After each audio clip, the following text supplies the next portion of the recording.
Hello students. I hope इसके पहले वाला जो मैंने वीडियो अपलोड किया था वो आप लोगों ने देखा होगा और थोड़े बेसिक कॉन्सेप्ट्स जो है एंटरप्रेन्योरशिप के बारे में वो आपने समझे होंगे।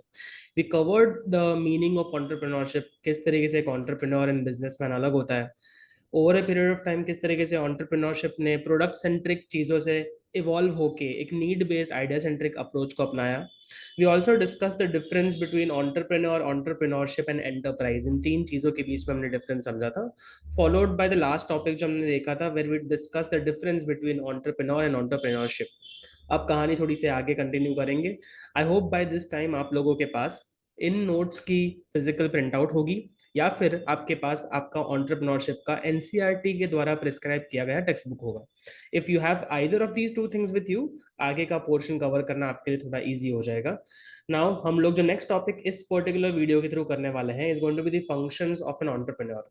अब एंटरप्रेन्योर जो होता है ना, वो एक पर्सन है who undertakes a series of different actions, जो कि एंटरप्रेन्योरशिप का एक पार्ट होता है।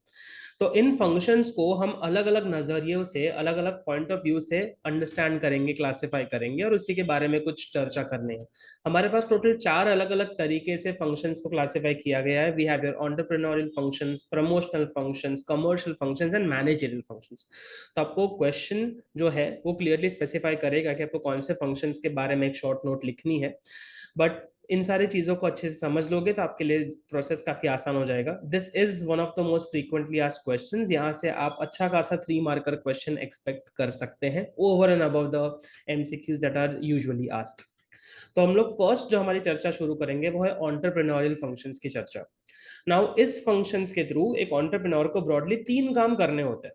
पहला एंड सबसे बेसिक काम है इनोवेशन का, दूसरा रिस्क टेकिंग का एंड तीसरा ऑर्गेनाइजेशन बिल्डिंग का। नाउ इन तीनों ही फंक्शंस के अंदर या तीनों ही स्टेप्स के अंदर क्या क्या चीजें हमें लिखनी है एज देयर एक्सप्लेनेशन, उसके बारे में चर्चा करते हैं। एंटरप्रेन्योर होता ही एक ऐसा इंसान है जो कुछ नया कर रहा है, जो कुछ यूनिक कर रहा है। तो ये एक बेसिक फंक्शन हो जाता है किसी भी एंटरप्रेन्योर का कि उसको इनोवेट करना है, इनोवेशन के तरफ कुछ वैल्यू एडिशन करना होगा। Now when we talk about innovation, it basically refers to doing something new, कुछ ऐसी चीज करनी जो आज तक हुई नहीं है। एंड बिकॉज एंटरप्रेन्योरशिप के थ्रू एक एंटरप्रेन्योर अपने लिए रिवॉर्ड अर्न करता है, तो इस न्यू चीज को हम लोग एक इकोनॉमिक एक्टिविटी से एसोसिएट करते हैं। अब नया अगर करना है तो क्या कर सकते हैं? किसी नए मटेरियल को यूज करो, कोई नया मेथड अडॉप्ट करो फॉर प्रोडक्शन, कोई न्यू प्रोडक्ट ही कंप्लीटली आपको इनोवेट करना है या फिर एक एग्जिस्टिंग प्रोडक्ट को नए मार्केट में सेल करना है। So when we talk about innovation, innovation can be in any of these domains. It depends on the entrepreneur कि वो अपने skill, ability, experience and knowledge के हिसाब से किस तरीके का इनोवेशन जो है वो लाना चाहता है। Now, the core idea of innovation is to bring about a potential profitable opportunity. आज हम लोग एंटरप्रेन्योरशिप के प्रोसेस के थ्रू ऐसे आइडियाज एंड अपॉर्चुनिटीज को आइडेंटिफाई करना चाहते हैं जो ना ही सिर्फ लोगों की नीड्स को फुलफिल करे बट एंटरप्रेन्योर के लिए क्या जनरेट करे, प्रॉफिट जनरेट करे। तभी जाके एंटरप्रेन्योरशिप एक इकोनॉमिक एक्टिविटी बनेगा। तो आई होप आपको इनोवेशन के जो 4 की पॉइंट्स है वो समझ में आ रहे हो। नाउ नेक्स्ट, जब हम बात करते हैं about doing some sort of innovation, तो इनोवेशन बिना रिस्क के तो पॉसिबिलिटी हो ही नहीं सकता। नाउ रिस्क का मतलब क्या है? रिस्क का मतलब है कि आप जिस इकोनॉमिक एक्टिविटी में एंगेज हो, उस इकोनॉमिक एक्टिविटी में आपको नुकसान हो, आपको लॉस हो। आप लॉस करने के इंटेंशन से कभी भी बिजनेस को या एंटरप्राइज को शुरू नहीं करोगे, but because of some unforeseen, unpredictable contingencies, कोई ऐसे सर्कमस्टेंसेस जो आपके कंट्रोल में नहीं है, जिसको आप प्रिडिक्ट नहीं कर सकते, फोरकास्ट नहीं कर सकते, उन चीजों के वजह से हो सकता है कि आपका बिजनेस जो है, आपका एंटरप्राइज है, वो लॉस करे। तो उसको रिस्क टेकिंग बोला जाएगा। तो किसी भी एंटरप्रेन्योरियल वेंचर में, किसी भी बिजनेस में, there is a possibility of loss, there is a chance of risk. अब एज एन एंटरप्रेन्योर आप रिस्क को कंप्लीटली इग्नोर तो नहीं कर सकते, बट आपका मेन एम ये होगा कि हम लोग इस अनसर्टेनिटी के रिस्क को जितना हो सके उतना रिड्यूस करें। अब ये रिड्यूस करने के लिए हम अगर एक वेल प्लान सिस्टमैटिक अप्रोच अपनाएंगे तो चांसेस या रिस्क जो है उसको हम मिनिमाइज कर सकते हैं। एट द सेम टाइम, जब कोई एंटरप्रेन्योर इनोवेशन के बारे में सोचता है, कुछ नया करने के बारे में सोचता है, so there is no benchmark or threshold for you to compare कि आप सही रास्ते जा रहे हो या नहीं जा रहे हो। इस वजह से किसी भी एंटरप्रेन्योर का ऑप्टिमिस्टिक एंड सेल्फ कॉन्फिडेंट होना बहुत जरूरी है। जो चीज आप नहीं कर रहे हो वो आज तक किसी ने नहीं की, इस वजह से आप एक बिजनेसमैन के कंपैरिजन में यूनिक हो। तो अगर आप ही अपने आइडिया को लेके पॉजिटिव नहीं हो, अगर आप ही अपने एबिलिटीज को लेके सेल्फ कॉन्फिडेंट नहीं हो, तो आपका एंटरप्राइज कभी भी प्रॉफिट नहीं कमा पाएगा। प्रॉफिट जो है ये आपको सुपर नॉर्मल प्रॉफिट सिर्फ तब मिलेगा जब आपने ये रिस्क अंडरटेक किया हो। That is why we say that risk का जो रिवॉर्ड होता है, रिस्क टेक करने का जो रिवॉर्ड आपको मिलता है, उसी को प्रॉफिट बोला जाएगा। अब आपके टेक्स्ट बुक में धीरू भाई अंबानी का एक एग्जाम्पल दिया हुआ है, जिन्होंने जामनगर के अंदर एक बंजर जमीन पड़ी थी, इसको रिक्लेम करके उन्होंने वहां पे काफी ज्यादा मैंगो कल्टीवेशन किए। This shows that he was a man with vision, he was a man who had the risk taking ability, कि जो चीज आज तक कभी किसी ने नहीं की, जो चीज आज तक पॉसिबल नहीं थी, वो उन्होंने कर दिखाई। And lastly, organisation building. Organisation building का सिंपल मतलब यह है कि जब आपने किसी इनोवेशन के बारे में सोचा, तो उस इनोवेशन को लार्ज स्केल पे अंडरटेक करने के लिए आपको एक एंटरप्राइज डेवलप करना पड़ेगा। उस एंटरप्राइज को डेवलप करने के लिए आपको मल्टीपल फैक्टर्स ऑफ प्रोडक्शन को इकट्ठा करने पड़ेंगे, ऑर्गेनाइज करने पड़ेंगे। जब हम लोग ये सारी चीजों को एलोकेट करेंगे, तो उसके मैनेजमेंट के थ्रू ही हम लोग जो है वो एक एंटरप्राइज बिल्ड कर सकते हैं। मैनेजमेंट को बोला गया है as a productive allocation of resources. हमें जो एक प्रोडक्शन एक्टिविटी को अंडरटेक करना होता है, उसके लिए हमें चाहिए होता है लैंड, हमें चाहिए होता है लेबर, उसके लिए हमें चाहिए होता है कैपिटल, और साथ साथ हमें चाहिए होता है ऑन्टरप्रेन्योरशिप। ऑन्टरप्रेन्योर तो हम है, बड़े बाकी के जो हमारे तीन फैक्टर्स हैं, उन तीन फैक्टर्स को लाना, इकट्ठा करना और उसको सही तरीके से मैनेज करना, वो बहुत एसेंशियल है। बिकॉज एज अ प्रोड्यूसर आपके पास limited amount of time and money होगा। उन लिमिटेड टाइम एंड मनी के थ्रू आप किस तरीके से अपने लिमिटेड रिसोर्सेज को एलोकेट करते हो in the most productive opportunity, वो डिटरमाइन करेगा कि आपका एंटरप्राइज या ऑर्गेनाइजेशन कितना सक्सेसफुल होने वाला है, कितना प्रॉफिटेबल होने वाला है। The objective of building a successful enterprise and managing it well would be to reduce your cost. अगर कॉस्ट घटेगा तो प्रॉफिट बढ़ेगा, एंड साथ साथ जो अनसर्टेनिटी होती है लॉस की, उसको हम मिनिमाइज कर पाएंगे in the future. Now we have to understand one thing, कि जब हम ऑर्गेनाइजेशन बिल्ड करेंगे, तो अगर हमें बिजनेस को लॉन्ग टर्म में कंटिन्यू करना है या नहीं करना, वो डिटरमाइन करता है कि भाई हम लोग कौन से लाइन ऑफ बिजनेस में जाने वाले हैं। इनोवेशन करने से हमें पता चल जाएगा कि हमारा मार्केट ऑफरिंग होने क्या वाला है। When you say that you want to develop a new material और अ न्यू प्रोडक्ट, तो वो तो आपका मार्केट ऑफरिंग हुआ। बट उस मार्केट ऑफरिंग को आप किस तरीके से आगे ऑफर करना चाहते हो, वो आपका लाइन ऑफ बिजनेस डिटरमाइन करेगा। साथ ही साथ उस पर कितना कैपिटल लगना है, वो डिटरमाइन करने वाला है on the basis of how you entail to do the business. क्योंकि जब हम नए प्रोडक्ट की बात करते हैं तो वो मैन्युफैक्चरिंग आ गया, और अगर हम लोग नए मार्केट की बात करते हैं, तो एक एग्जिस्टिंग प्रोडक्ट को नए मार्केट में बेचना would simply be a trading activity, जहाँ पे कैपिटल रिलेटिवली कम लगता है। सो आई होप आपको ये तीनों पॉइंट्स जो हैं as far as entrepreneurial functions are concern, वो समझ में आ रहे हो। These notes are just a small and brief summary of whatever is mentioned in your textbook. Textbook की ही भाषा है, उसको मैंने सिर्फ ब्रीफ करने की कोशिश की है, जिसके थ्रू आपको इंपॉर्टेंट कीवर्ड्स मिल जाएं जो आपके आंसर्स को कंप्लीट करेंगे। Now after the entrepreneurial function, let's move on to the promotional functions. Now promotional function का मतलब ये है कि एंटरप्रेन्योर सिर्फ अपने मन में किसी आइडिया को सोचता नहीं है, बट उस सोचे हुए आइडिया को एनालाइज करता है, उसका डिटेल्ड इन्वेस्टिगेशन करता है, उसकी फीजिबिलिटी चेक करता है, और फिर उसको एक एंटरप्राइज में कन्वर्ट करता है। तो जब हम लोग प्रमोशनल फंक्शंस की बात करेंगे, तो उसमें क्या क्या फंक्शंस आते हैं उसके बारे में बात करेंगे। तो पहला हमारा पॉइंट है डिस्कवरी ऑफ एन आइडिया। कोई भी एंटरप्रेन्योर जो है, उसका इनोवेटिव होने के लिए एक अच्छे आइडिया को सोचना जरूरी है। अब आइडियाज तो हमारे दिमाग में बहुत सारे आते हैं, बट हमें उन आइडियाज में से एक कमर्शियली एक्सप्लॉइटेबल, एक कमर्शियली वायबल आइडिया ढूंढना है। नाउ ये जो आइडिया होगा, ये जो इनोवेटिव आइडिया होगा, उसमें क्या क्या आ सकता है। It can either be an innovative or more effective utilisation of a natural resource, मतलब आप एक एग्जिस्टिंग रिसोर्स को ज्यादा बेहतर तरीके से यूज करने की कोशिश कर रहे हो, जहाँ पे अपना एक नया मेथड आप डेवलप करोगे। या फिर an innovative venture with high profitability, जहाँ पे एक न्यू प्रोडक्ट के ऊपर आप फोकस करना चाहते हो, something new, something that has not yet been done. And lastly, opportunities to tap more profitability from an existing enterprise, मतलब आप जो है एक एग्जिस्टिंग एंटरप्राइज को ज्यादा प्रॉफिटेबल बनाना चाहते हो, either through a better product और थ्रू अ वाइडर मार्केट। तो जैसे आज अगर हम बात करेंगे about Balaji chips, Balaji chips का मेन मार्केट जो है वो गुजरात है, बट आज अगर हम लोग ईस्ट इंडिया के तरफ या साउथ इंडिया के तरफ इन चिप्स को सेल करना शुरू कर देते हैं, तो एक एग्जिस्टिंग एंटरप्राइज से ज्यादा प्रॉफिटेबल हमारे लिए आउटकम्स निकाले निकाले जा सकते हैं। सो एक बार हमने आइडिया को डिस्कवर किया तो सिर्फ एक रॉ आइडिया हमारे किसी काम का नहीं है, हमें उस आइडिया की फीजिबिलिटी चेक करनी पड़ेगी। फीजिबिलिटी का मतलब क्या इसको एग्जीक्यूट करना पॉसिबल एंड प्रैक्टिकल है या फिर नहीं। अब आप हर चीज की प्रॉफिटेबिलिटी या फिर प्रैक्टिकेबिलिटी खुद डिटरमाइन नहीं कर सकते, इसके लिए अगर आप चाहो तो आप एक्सपर्ट्स की मदद ले सकते हैं।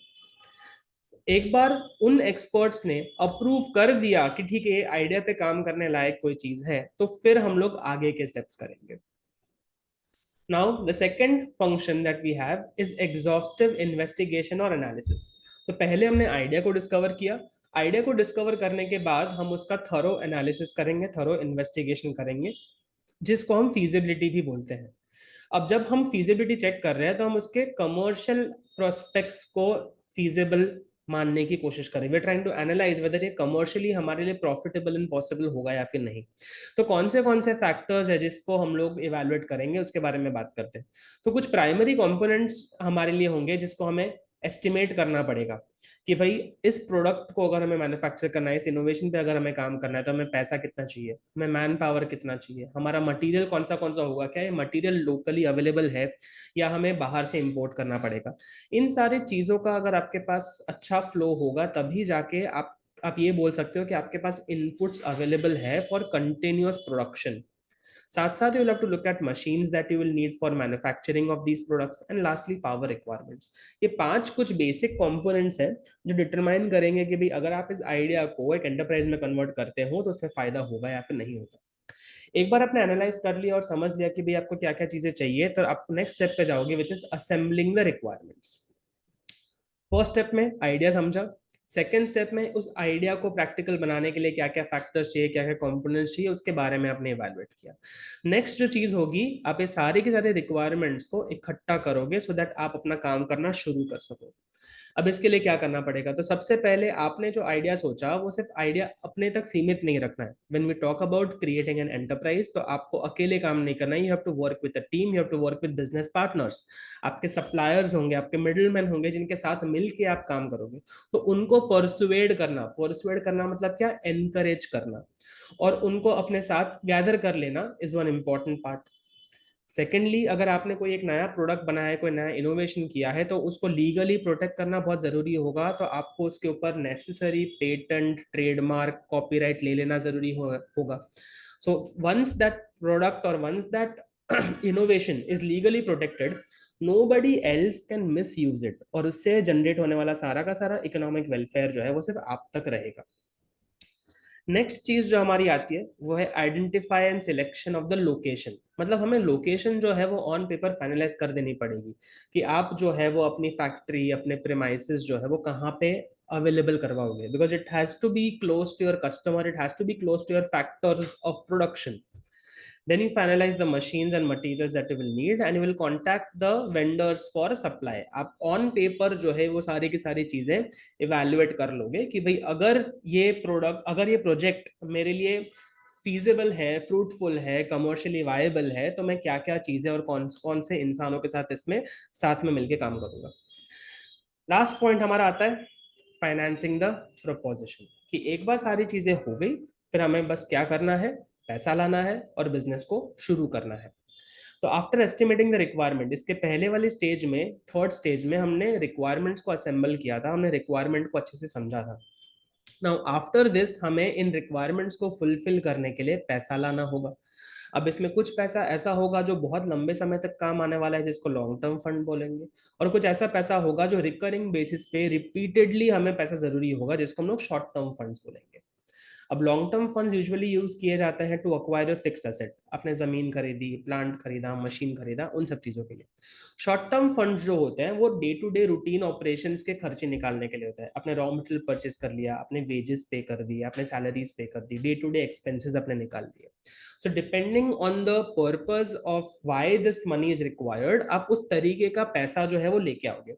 अब पैसा लाना या फाइनेंसिंग करने का आपके पास ऑप्शन क्या क्या होता है, तो या तो आप खुद का पैसा लाओ या तो आप उधारी का पैसा लाओ। अगर आप खुद का पैसा ला रहे हो तो उसको हम लोग शेयर या फिर इक्विटी भी बोलते हैं। या फिर अगर आप उधारी का पैसा ला रहे हो तो आप लोन के फॉर्म में ला सकते हो, या फिर you can issue different types of instruments जिसको हम लोग डिबेंचर्स, बॉन्ड्स, ये सब कुछ बोलते हैं। तो ये आपके पास अलग अलग तरीके होते हैं जिसके थ्रू आप एज एन एंटरप्रेन्योर अपने एंटरप्राइज को फाइनेंस कर पाओगे, अपने रिक्वायरमेंट को फुलफिल कर पाओगे। तो आई होप आपको ये जो 4 सब डिविजन्स थे with in the promotional functions वो समझ में आए होंगे। Now after this is covered, हम लोग मैनेजरियल फंक्शंस के बारे में बात करते हैं। नाउ जस्ट अ डिस्क्लेमर, ये मैनेजरियल फंक्शंस को आप 12th ग्रेड में भी बहुत ही डिटेल में स्टडी करने वाले हो, क्योंकि ये आपके 12th ग्रेड का पूरा टेक्स्ट बुक का इंडेक्स है। ये सारे इंडिविजुअल चैप्टर्स होंगे जो आप बिजनेस स्टडीज में पढ़ोगे, बट यहाँ पे आपको एक ब्रीफ ओवरव्यू दे दिया जाएगा कि एज एन एंटरप्रेन्योर आप कौन सी चीजों को मैनेज करना पड़ता है। एज ए मैनेजर आपको कौन से पार्ट्स ऑफ एन एंटरप्राइज को ढंग से समझना पड़ेगा, कौन से फंक्शंस या बेसिक टास्क करने पड़ेंगे सो दैट आप एंटरप्राइज को चला सको। तो मैनेजरियल फंक्शन में सबसे पहला फंक्शन है हमारा प्लानिंग। अब प्लानिंग का सिंपल मतलब ये होगा कि डिसाइडिंग इन एडवांस कि भाई हम करना क्या चाहते हैं। तो प्लानिंग के थ्रू एक एंटरप्रेन्योर को क्लैरिटी मिलती है कि भाई मुझे कौन से एक्शंस को अंडरटेक करना है, कि क्या टास्क होना चाहिए, कब वो टास्क होना चाहिए, वो टास्क कैसे होना चाहिए, और वो काम कौन करेगा। So it gives me a clarity in terms of the task, the time, the technique and the team who should be doing that particular task. अगर मेरे पास एक प्रॉपर प्लान है तो मेरे पास इन सारे सवालों के अप्रोप्रिएट जवाब होंगे which will provide me a clarity of action. जब भी एक एंटरप्राइज को रन करते हैं तो एंटरप्रेन्योर को पता होना चाहिए कि हम लोग क्या काम करने वाले हैं, कितना काम करने वाले हैं, कैसे काम करने वाले हैं, और वो काम स्पेसिफिकली कौन करेगा। ठीक है, तो planning is the first stage. अब प्लानिंग को एग्जीक्यूट करने के लिए हमारे पास बहुत सारी एक्टिविटीज होंगी, और उन सारी एक्टिविटीज में हम लोग करेंगे क्या, जो सिमिलर एक्टिविटीज होती हैं उसको क्लब करके एक डिपार्टमेंट बना देंगे, तो वो हमारा बन जाएगा second function which is organising. आपने एक टर्म सुना होगा ऑर्गेनाइजेशन स्ट्रक्चर, और उस ऑर्गेनाइजेशन स्ट्रक्चर के अंदर हम लोग देखते हैं कि अलग अलग डिपार्टमेंट्स होते हैं। बट डिपार्टमेंट जब हम बनाते तो डिपार्टमेंट्स बनते कैसे हैं कि हमें इतना पता है कि हमारे जो प्लानिंग के गोल्स है, जो ऑब्जेक्टिव है हमारे, जो हम फुलफिल करना चाहते हैं, उसके लिए बहुत सारी अलग अलग एक्टिविटीज करनी पड़ेगी। इन सारी एक्टिविटीज को अगर हम सिमिलर एक्टिविटीज को एक जगह क्लब कर देते हैं, कंबाइन कर देते हैं, तो उससे हमें मिलते हैं डिपार्टमेंट्स। और सारे ही डिपार्टमेंट्स को अगर हम ब्रॉडली देखने जाए तो उससे हमें मिलता है ऑर्गेनाइजेशन स्ट्रक्चर। अब इसके पीछे का कारण क्या, अगर आज हम लोग मिलके ऑर्गेनाइजेशन स्ट्रक्चर डिसाइड कर रहे हैं तो उससे हमें क्या फायदा होगा। तो सबसे पहले तो इससे हम लोग efficiently arrange, coordinate and direct कर पाएंगे ऑल द एक्टिविटीज। एक्टिविटीज को जब हम करते हैं ना, तो एक्टिविटीज का भी एक सीक्वेंस होता है, क्रोनोलॉजी होता है। अगर वो क्रोनोलॉजी के बारे में हमें क्लैरिटी होगा तो हम एफिशिएंटली इन सारी चीजों को मैनेज कर पाएंगे। सेकेंडली, हमें जो अलग अलग डिपार्टमेंट साथ में काम कर रहे हैं उन सारे डिपार्टमेंट्स के बीच में प्रॉपर कोऑर्डिनेशन होने की बहुत ज्यादा जरूरत है, आवश्यकता है। तो वो कोऑर्डिनेशन भी तब हो पाएगा जब प्रॉपरली सिस्टमैटिकली चीजें और डिपार्टमेंट्स प्लान होंगे। Then we are talking about directing and controlling. Directing basically means to give instructions, guidance to all the different people in the enterprise कि भाई आपको क्या काम किस तरीके से करना है। जब एक एम्प्लॉई आपके कंपनी में आप हायर करते हो तो उसको नहीं पता कि वो क्यों हायर किया गया है या उसको क्या काम दिया जाना चाहिए। It is you who will decide कि उसको मुझे क्या काम एलोकेट करना है। So that comes with directing and lastly controlling, क्योंकि हम सिर्फ ऑर्डर्स या इंस्ट्रक्शंस देके एक इंसान को छोड़ नहीं देते। हमें ये भी इवेलुएट करना है कि उसको जो काम जिस तरीके से बोला गया है वैसे हो, और अगर नहीं हो रहा है, अगर कोई डेविएशन आ रहा है, कोई डिफरेंस आ रहा है, तो उस डिफरेंस को हम लोग एलिमिनेट करें।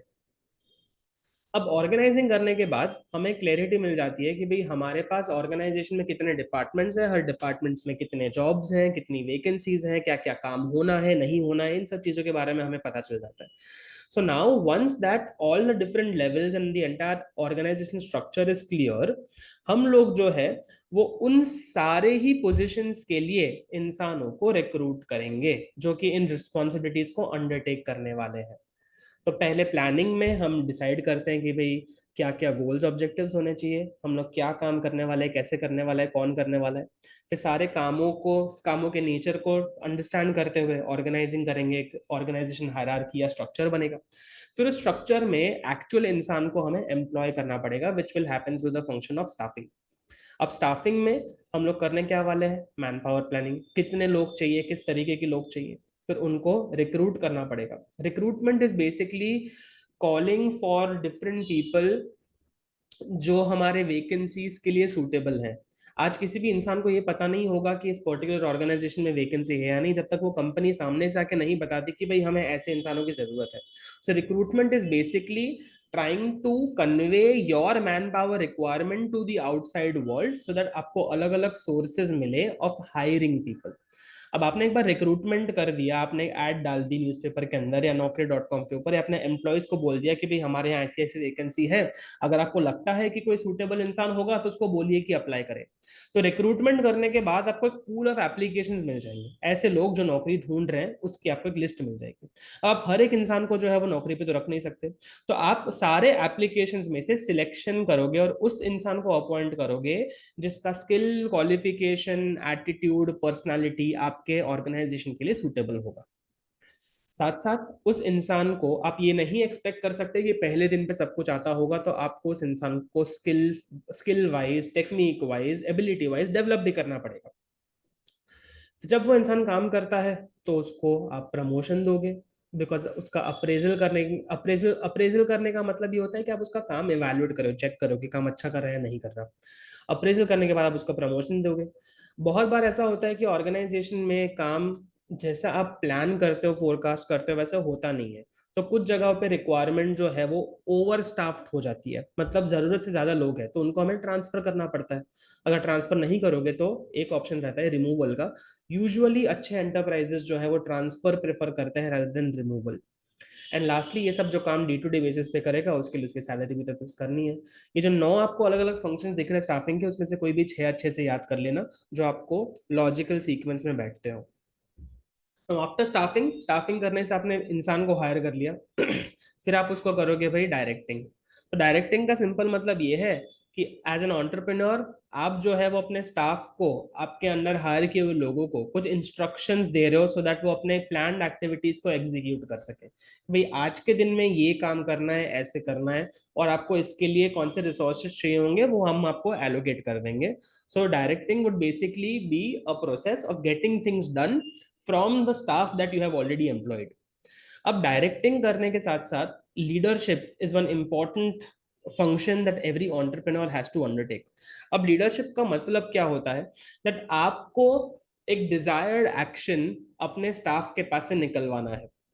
वो चीज वो सिर्फ तब करेंगे जब वो आपकी इज्जत करते हैं, आपके रिस्पेक्ट करते हैं, और आप उनके बिहेवियर को इन्फ्लुएंस कर पाओगे। So leadership broadly means the ability to influence. Influence किसको करना है? आपके नीचे काम करने वाले लोगों को करना है।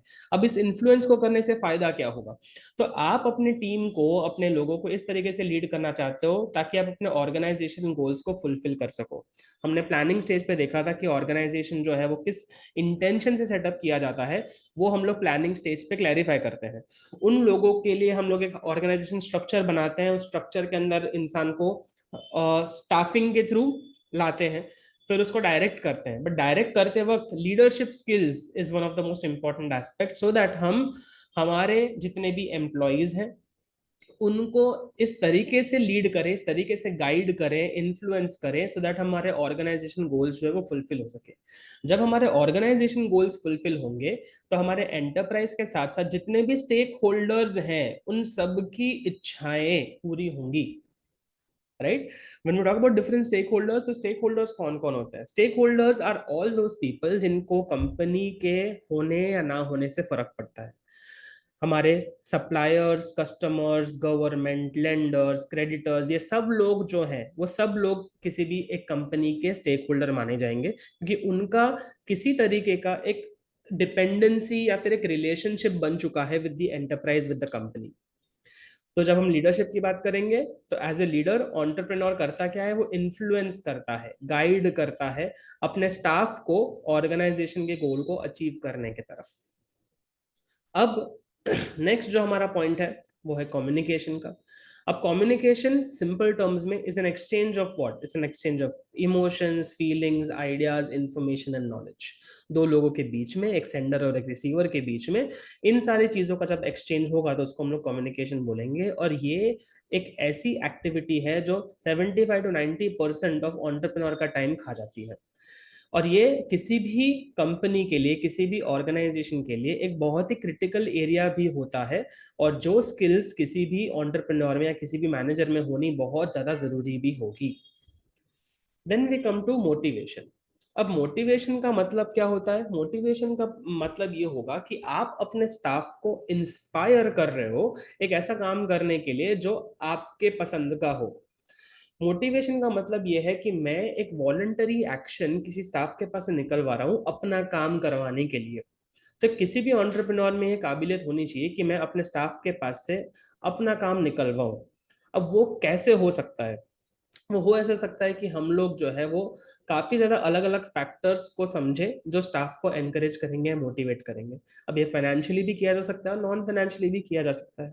अगर मैं इकोनॉमिक इंसेंटिव्स की बात करूं, तो अगर मैं अपने स्टाफ को बोलूं कि आपने ओवर टाइम किया तो ओवर टाइम का आपको एक्स्ट्रा पैसा मिलेगा, at the end of the year आपको मैं बोनस प्रोवाइड करूंगा। तो ये इकोनॉमिक फैक्टर हो जाता है जो कि मेरे स्टाफ की रिक्वायरमेंट, जो मेरे स्टाफ के वॉलंटरी बिहेवियर को ट्रिगर करेगा। अब हम बोलते हैं ना कि हर बंदर की एक अलग चाबी होती है। तो आपको सिर्फ इतना इवेलुएट करना है कि आपके जो यहाँ पे स्टाफ काम करने के लिए आता है उसकी रिक्वायरमेंट क्या है। अगर आपने उसकी वो रिक्वायरमेंट पूरी कर दी जो उसकी है, तो फिर वो आपके लिए जो मर्जी आप बोलो वो काम करेगा। Similarly we have something to do with ego. अब बहुत लोगों को होता है कि भाई नहीं, उनको स्टेटस चाहिए, उन लोगों को डेजिग्नेशन चाहिए, पोजीशन चाहिए ऑर्गेनाइजेशन में, तो उसको पैसे इतने मायने नहीं रखते, बट वो कितने लोगों को मैनेज कर रहा है, वो किसका बॉस है, उसको कौन सा टाइटल या टैग मिल रहा है, उस चीज से फर्क पड़ता है। काफी लोग ऐसे होते हैं जिनको साइकोलॉजिकल सेटिस्फैक्शन चाहिए। जैसे आज इमेजिन कीजिए कि कुछ लोग ऐसे होंगे जिनको अपने होम टाउन और अपने फेमिलियर एनवायरनमेंट से काफी ज्यादा संतुष्टि मिलती है। तो अगर आज आप born and brought up Gujarat में हो और आपकी पोस्टिंग में गुजरात से हटा के तमिलनाडु में कर दूं, जहाँ पे सब लोग अलग अलग तरीके से अलग भाषा बोलते हैं, अलग फूड अडॉप्ट करते हैं, तो आप शायद उतना ज्यादा सेटिस्फाइड नहीं रहोगे। तो अगर मैं आपके पास आपको मोटिवेट करना चाहता हूँ, आपके पास से बढ़िया काम निकलवाना चाहता हूँ, तो मैं आपकी ट्रांसफर करवा दूंगा गुजरात, जहाँ पे आपको एक फेमिलियर एनवायरनमेंट मिले। Similarly we have something to do with safety.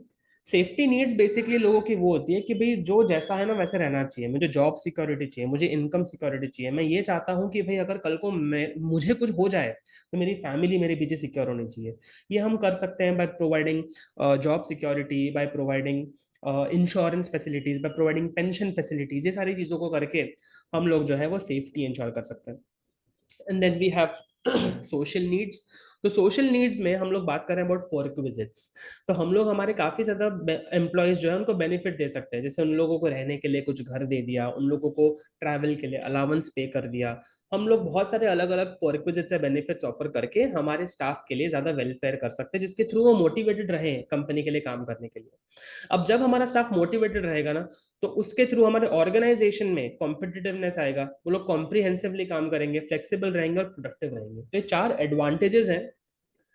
ये चार एडवांटेजेस है किसी भी ऑर्गेनाइजेशन को मोटिवेशन देने का। When you provide motivation to your staff, it will help your staff in a manner जो कि इस तरीके से आपको चार बेनिफिट या चार एडवांटेजेस प्रोवाइड करता है। The next function that we have है सुपरविजन। सुपरविजन का मतलब ये होगा कि आपको ओवरसी करना है जो काम हो रहा है उसको।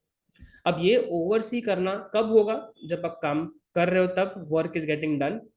आपको ये इंश्योर करना है कि आपने जिस तरीके से उस इंसान को काम बोला था वैसा काम हुआ है या नहीं हुआ। आपको ये इंश्योर करना है कि हमारे जो रिसोर्सेज हैं जो लिमिटेड हैं वो एफिशिएंटली यूज हो रहे हैं या नहीं हो रहे। और अगर जिस तरीके से आपको काम करना चाहिए और जिस तरीके से आप काम कर रहे हो उसमें कोई डिफरेंस है, कोई डेविएशन है, तो उस डेविएशन को हटाने के लिए आप नेसेसरी करेक्टिव एक्शन ले रहे हो या नहीं ले रहे हो। अगर आपने डेविएशन को नहीं हटाया तो ऑर्गेनाइजेशन गोल जो है वो पूरा नहीं हो पाएगा। ये हमारे लिए सर्वस्व है। This is the most primary reason why we are doing all these activities. Then we have coordination. Coordination का सिंपल मतलब ये होता है कि जो अलग अलग डिपार्टमेंट्स हैं, अलग अलग डिविजन्स हैं किसी भी एंटरप्राइज के अंदर, वो लोग सब इंडिपेंडेंटली तो काम कर ही रहे हैं, बट उनके इंडिपेंडेंट कामों में हमें ये इंश्योर करना है कि ऑर्गेनाइजेशन के गोल्स कॉम्प्रोमाइज नहीं होने चाहिए। सारे डिविजन्स जो है वो इंडिपेंडेंट तो है बट वो इंटर रिलेटेड भी है। तो वो इंटर रिलेशन में किसी भी तरीके से कोई बैरियर नहीं आना चाहिए, कोई डेविएशन नहीं आना चाहिए प्लान के मुताबिक। जैसे आज अगर हमारा प्रोडक्शन डिपार्टमेंट है और परचेज डिपार्टमेंट है, अगर प्रोडक्शन डिपार्टमेंट को अपना काम करना है तो परचेज वालों का काम फिनिश होने के बाद ही प्रोडक्शन वालों का काम होगा। प्रोडक्शन वालों का काम खत्म होने के बाद ही मार्केटिंग वालों का काम होगा, जो सेल्स लाएंगे, जो कस्टमर्स को अपने प्रोडक्ट्स को सप्लाई करने में हेल्प करेंगे। तो सारे फंक्शंस इंडिपेंडेंट तो है बट आपस में इंटर रिलेटेड है। इस वजह से सारे ही डिपार्टमेंट्स का अपने अंदर अंदर कोऑर्डिनेशन होना is very essential. Now the last function that we talk about is controlling function. अब कंट्रोलिंग का मतलब ये होता है कि हम लोग एक स्टैंडर्ड सेट करेंगे, आपके करंट परफॉर्मेंस को मेजर करेंगे और कंपेयर करेंगे कि भाई हमने जो आपको बोला था और आप जो कर रहे हो उसमें किस तरीके से कोई डेविएशन आ रहा है या नहीं आ रहा। डेविएशन का सिंपल मतलब होता है डिफरेंस, कि भाई मैंने बोला था आपको एक्स करने के लिए, आपने किया वाई, तो एक्स और वाई के बीच में डिफरेंस है, उसको डेविएशन बोला जाएगा। हम लोगों का मेन आइडिया यही है कंट्रोल करने का, कि हम इन डेविएशंस को मिनिमाइज करना चाहते हैं। We want the employees and the staff to stick to the performance that is predetermined. तो हम लोगों ने जो एक स्टैंडर्ड या एक बेंचमार्क आपके लिए सेट करके रखा है, आप उसी स्टैंडर्ड या बेंचमार्क के हिसाब से अगर आप काम कर रहे हो तो आपको किसी भी तरीके से मॉडिफाई या चेंज करने की जरूरत नहीं होगी। But if you are not working as per what is desired out of you, तो हमें उसमें कोई नेसेसरी अप्रोप्रिएट मेजर्स लेने पड़ेंगे, जिसको कंट्रोलिंग का एक पार्ट बनाया जाता है। Now with these three functions I think video काफी लंबा बन चुका है, इसको इधर तक रखते हैं। इसके आगे का जो पार्ट होगा उसमें हम लोग ये पूरा का पूरा टॉपिक जो है या पूरा चैप्टर जो है वो समराइज करके फिनिश भी कर देंगे। आई होप इतनी चीजें जो है वो अपने साथ साथ समझी हो, पढ़ी हो। टेक्स्ट बुक को एक बार अच्छे से गो थ्रू करना, कोई भी डाउट्स अगर आपको आते हैं तो हमसे प्लीज पूछना।